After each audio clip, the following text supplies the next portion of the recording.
Enfin, on a une priorité aujourd'hui qui est de ne pas laisser une forme d'inversion des valeurs s'installer. Quand on croit à cet ordre démocratique et républicain, l'émeute ne l'emporte pas sur les représentants du peuple, et la foule, quelle qu'elle soit, n'a pas de légitimité face au peuple qui s'exprime souverain à travers ses yeux. Très bon le son. Et dans son interview, il a donc voulu revenir sur ses propos et les préciser. Regardez. Nous sommes une grande nation et un vieux peuple. Ils se dotent de responsables qui ont une légitimité politique. Les syndicats ont une légitimité. Quand ils défilent, qu'ils manifestent, ils sont en opposition à cette réforme.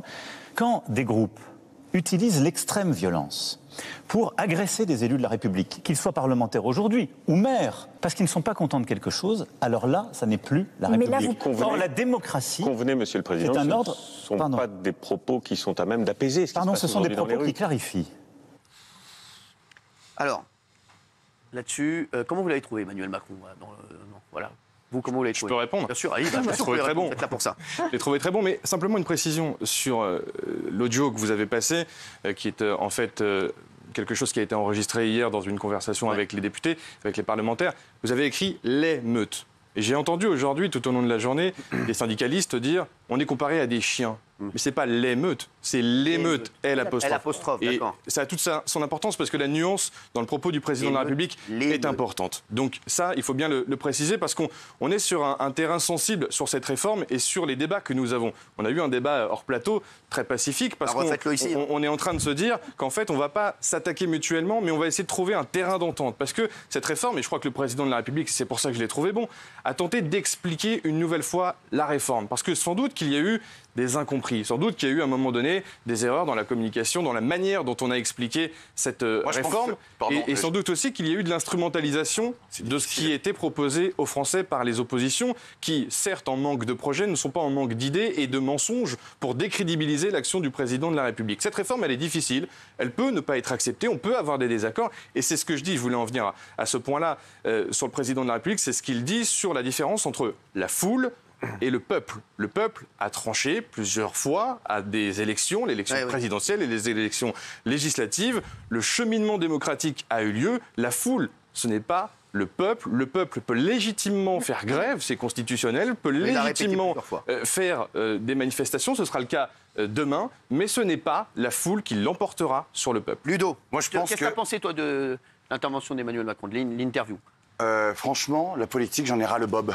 Ah, pas mal. Il fallait que je le place, voilà. Bien fait, et en fait, dans tout votre discours, qui que ce soit, ça manque de terrain.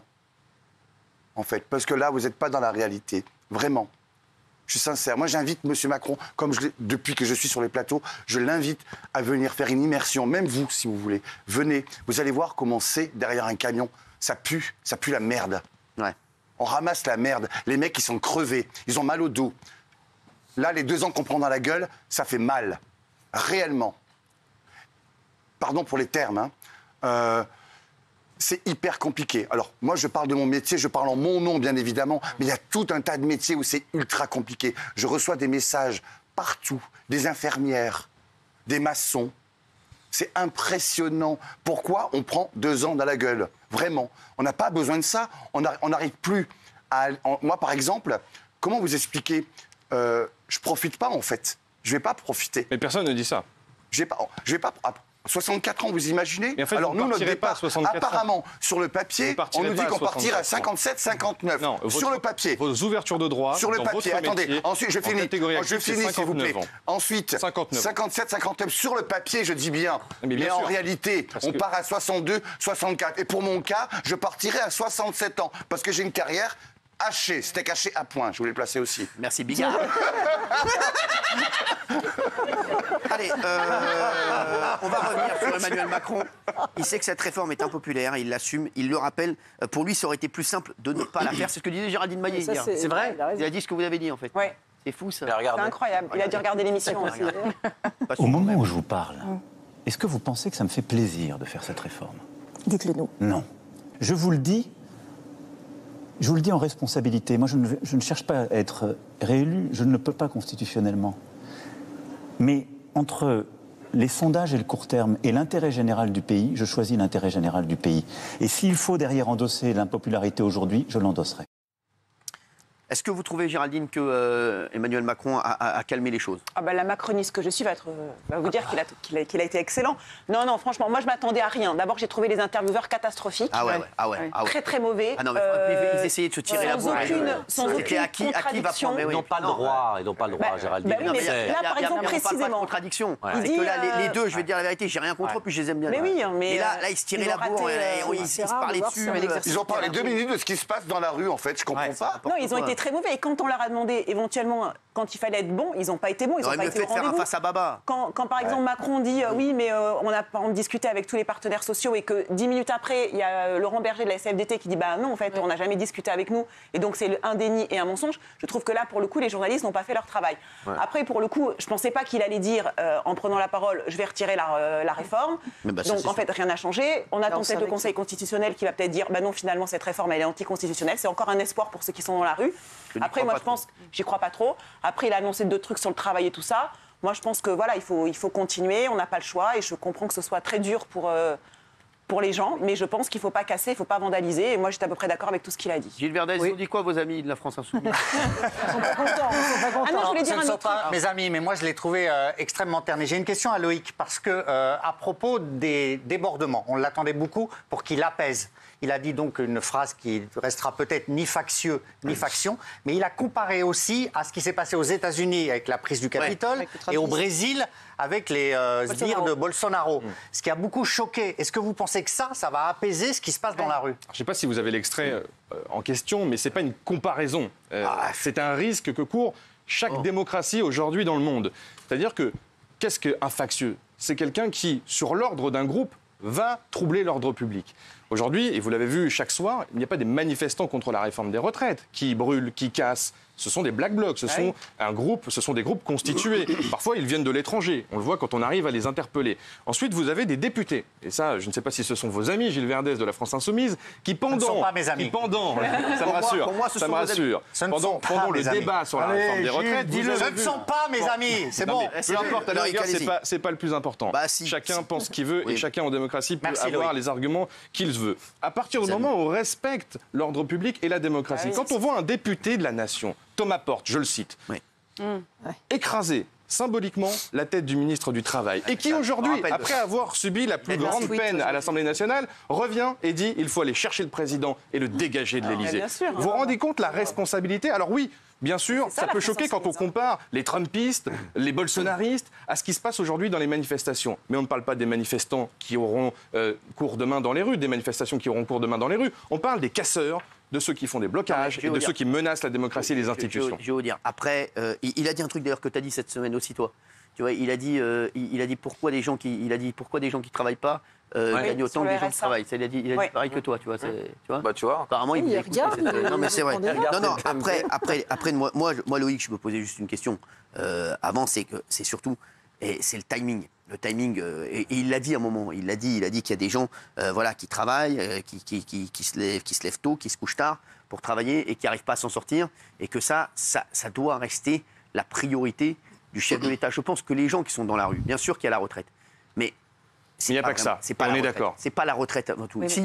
Si tous ces gens qui travaillaient pouvaient vivre à leur faim, et pouvaient nourrir leurs enfants, et pouvaient vivre au lieu de survivre. Mais vous savez, Cyril Hanouna, le coût aujourd'hui de toutes les mesures que l'on met en place depuis les crises, j'ai envie de dire, 80 milliards d'euros en gros par an pour le quoi qu'il en coûte, entre 2020 et 2022, 7,5 milliards de coûts sur la ristourne carburant. On a essayé et on tente chaque jour de réduire l'inflation. L'inflation, on en parle énormément, c'est en France qu'elle est la mieux maîtrisée sur la zone euro. C'est quand même un effort de finances publiques. C'est pour ça qu'en contrepartie, on demande de faire des efforts pour qu'à un moment donné, chacun puisse vivre de son travail. Ensuite, est-ce qu'il faut améliorer les choses? Oui, le président l'a dit, pour la branche inférieure en termes de salaire, c'est-à-dire les plus bas salaires, il va falloir trouver des solutions pour que ces salaires augmente. Il va y avoir des concertations avec les partenaires sociaux, avec la CFDT, avec la CGT. Pendant la réforme des retraites, j'ai l'impression que personne ne le sait. Il y a eu un accord entre les partenaires sociaux, les organisations patronales et le gouvernement sur le partage de la valeur. C'est ce qu'a dit Emmanuel Macron tout à l'heure. Quand vous avez des entreprises qui rachètent leurs propres actions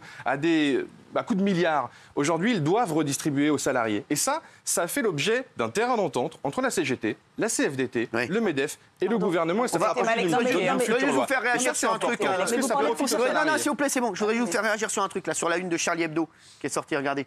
Peut-il rebondir, Emmanuel Macron voilà. Qu'est-ce que vous dites là-dessus? J'étais, je suis, je serai toujours Charlie. Ouais. Oui, mais ça, c'est démago, ça. Non, pas du tout. Non, Mais c'est si, une réalité. Mais non, mais ça, c'est. Déjà, je vais vous dire. On ne peut pas dire ça. Est-ce que ça vous fait rire ou pas? Ouais, déjà, je vais vous dire un truc, ça me fait rire. Ah oui? Parce que Charlie me fera toujours rire. Ah oui, non, mais ça, c'est démago. Non, c'est pas démago, c'est la réalité, Cyril Hanouna. Je vous le dis, excusez-moi, Loïc. Non, c'est pas démago. J'ai rien contre vous, Loïc, mais je trouve que... C'est une caricature. Si on défend Charlie Hebdo, et moi j'ai toujours défendu Charlie Hebdo, et je suis très attaché à la liberté de la presse, bah oui, je sais que vous n'êtes pas très fan de Charlie Hebdo, bah moi je le suis, et je le dis, et c'est pas démago. Charlie Hebdo, ça vous fait marrer? Ouais. Parce qu'il faut à Paris, il faut être. Pas toujours, Cyril Hanouna, pas toujours. Ça vous fait rire? Pas toujours. Bon, ça me fait rire. En tout cas, ça me choque pas parce que c'est Charlie Hebdo et parce qu'ils ont une liberté de la presse. Ça, avec ce qui se passe en ce moment, vous trouvez pas que ça met de l'huile sur le feu? Mais non. Non, je pense pas. C'est un dessin symbolique. Non, parce que chacun aujourd'hui doit prendre conscience que la liberté de la presse, la satire, la caricature, c'est pas. Oui, bon, après, chacun a son humour et chacun réagit en fonction. Je pense que vous ne faites pas rire tout le monde. Et pourtant, vous êtes à la télévision chaque soir. Couper la tête d'un homme, c'est drôle. C'est pas couper la tête d'un homme. C'est un dessin, c'est une satire. C'est une caricature. Est-ce que vous aimeriez qu'il y ait votre tête là à la place de M. Macron? Non, je pense que je n'aimerais pas. Et je pense que chacun. Ça vous ferait pas rire? Non, mais je ne sais pas si le droit à la caricature, Mathieu. Le droit à la caricature. On s'est pas c'est terrible. Ça, c'est terrible, ça. Arrêtez. Moi, les mecs qui disent, je serai toujours. Ça, c'est un discours démago. J'ai rien contre Loïc, voilà, qui est très sympa d'être venu. Mais pour moi, ça, c'est un discours d'une démagogie extrême. Je pense que c'est être attaché à la liberté de la presse et à la liberté d'expression. On va leur dire. Et il a dit un truc aussi. Il est revenu sur les manifestants qui secouent la France depuis plusieurs jours. Il voulait d'abord assurer qu'il entendait la colère, mais condamne les violences. C'est ce que vous avez dit à peu près ici. Ouais. La colère s'exprime, il faut aussi l'entendre et accélérer. Une démocratie, elle doit entendre la colère légitime qui s'exprime dans un cadre républicain et y apporter une réponse. Quand les États-Unis d'Amérique ont vécu ce qu'ils ont vécu au Capitole, il faut dire, on respecte, on écoute, on essaie d'avancer pour le pays, mais on ne peut accepter ni les factieux ni les factions. Alors, qu'est-ce que tu dis, toi, Ludo? Moi, je dis que le problème, là, il ne nous entend pas, et ça va aller beaucoup plus loin. Comme je le dis, pour mettre un feu rouge, il faut qu'il y ait un mort. C'est faux quand même d'en arriver là. N'attendons pas. Pourquoi on ne peut pas anticiper? La France, on n'anticipe jamais. Là, il y a possibilité d'anticiper. Reculer pour mieux avancer. Monsieur Macron, allez-y. Mais vous voulez quoi, une réforme à 60 ans, comme M. Mélenchon demande, ou Marine Le Pen, 60 ans aussi, vous pensez que ça c'est la solution? Ah mais moi, si je peux prendre la retraite à 55 ans, c'est magnifique, avec ce métier. Ça vraiment. dépend des métiers. Sincèrement. Ça dépend des métiers. Il y a pas dépendra des métiers. Après, ça dépend des métiers, pas tous exactement. partir à Quand c'est 50. maçon, c'est compliqué les maçons, c'est très compliqué. Il a parlé de ça, justement. L'agriculture, on n'en parle pas de l'agriculture. Bien sûr, les cheminots. Les cheminots, ils ont eu la retraite à 55 ans parce qu'ils mouraient à 45. Tu vois, donc on leur a donné à 55. Mais il faut effectivement... mais les gars, là, vous avez bien vu que c'était mort. Il ne reviendra pas en arrière. C'est terminé. Ça va être voté par le Conseil constitutionnel et puis terminé. Là, ce midi, il a parlé de reclassement. Ça sera pas retoqué. Ce midi, il a parlé de reclassement à 55 ans. Mais vous voulez le reclasser où? Il n'y a pas de place. Donc ça, c'est du blabla, en fait. Je suis désolé, mais c'est du blabla. Parce que moi, je ne serais pas reclassé. Moi, je voudrais dire... Sincèrement. C'est que on parle de la réforme des retraites. J'espère que tout le monde est conscient ici que ça ne représente que 10% de la colère générale des Français. C'est-à-dire qu'à 90%, on s'en fout de ça. Et bien sûr, mais la France est en colère depuis très longtemps. C'est ce que j'allais dire. Quand il dit j'écoute la colère, c'est pas vrai. Il n'écoute pas la colère. C'est un héritage de la colère. Il n'écoute pas la colère. Il attend que ça explose. Exactement. Non, c'est pas vrai. C'est pas vrai. Il y a plusieurs choses. Là, il faut qu'il y ait des morts pour agir. C'est faux. Là, je ne peux pas vous laisser dire ça. D'une part, parce que les mobilisations auxquelles on assiste, elles sont plutôt bien tenues. Et ça, on peut s'en féliciter et féliciter aussi l'intersyndicale qui contrôle ces manifestations. Moi, je fais une différence entre ce qui va se passer demain, ce qui s'est passé depuis plusieurs semaines avec ces manifestations des syndicats et les black blocs qu'on voit le soir et les factieux dont parle le président de la République qui n'ont que pour un seul objectif, mettre le désordre, voire être violent, et notamment à l'égard des forces de l'ordre, qu'on aimerait tous, je pense ici, saluer pour leur action. C'est un travail difficile. Ils ne sont pas tous d'accord, d'ailleurs, avec la réforme des retraites, mais ils font le boulot. C'est-à-dire qu'ils protègent et ils maintiennent l'ordre public. Et on ne peut que les saluer. On les voit, c'est pas facile tous les soirs pour eux. Ensuite, sur ce que dit M. Bigard, il a raison. la colère, elle est multiple, la colère, elle est diffuse, et la colère, elle est de longue date. C'est un héritage, qu'il faut combler. Emmanuel Macron est là depuis 6 ans, et il l'a rappelé, je crois, suffisamment de manière claire tout à l'heure sur TF1 et France 2, on est passé de 9% de chômage en 2017 à 7%. C'est-à-dire qu'on va vers le plein emploi. Si je peux juste terminer. Le plus important, c'est le salaire aussi. On peut en parler du salaire. Moi, j'ai toujours connu, j'ai 34 ans, le chômage de masse. On m'a toujours dit, ne quitte pas de CDI, ne quitte pas ton emploi, tu n'en retrouveras jamais. Essaye déjà d'avoir un emploi. François Hollande, le prédécesseur d'Emmanuel Macron, n'a pas pu se représenter à l'élection présidentielle. Pourquoi ? Parce qu'il n'avait pas réussi à réaliser sa promesse d'inversion de la courbe du chômage. Nous sommes en passe de le faire. Le chômage est au plus bas. C'est inaudible pour les gens. C'est inaudible pour les gens. J'avais un truc bien. Ensuite, il y a les salaires. Les salaires, je suis d'accord avec vous. C'est inaudible pour les gens. Nous, en tant que On n'est pas là pour faire un débat là-dessus. Mais les salaires, c'est important, les salaires. Exactement. Nous, on gagne entre 1500 et 1700 euros net. Alors, j'entends dire qu'on gagne 4000 euros. C'est n'importe quoi. Arrêtez ça. Mais 1500, 1700, on va où? Non, mais c'est pas vrai. hyper mal payé.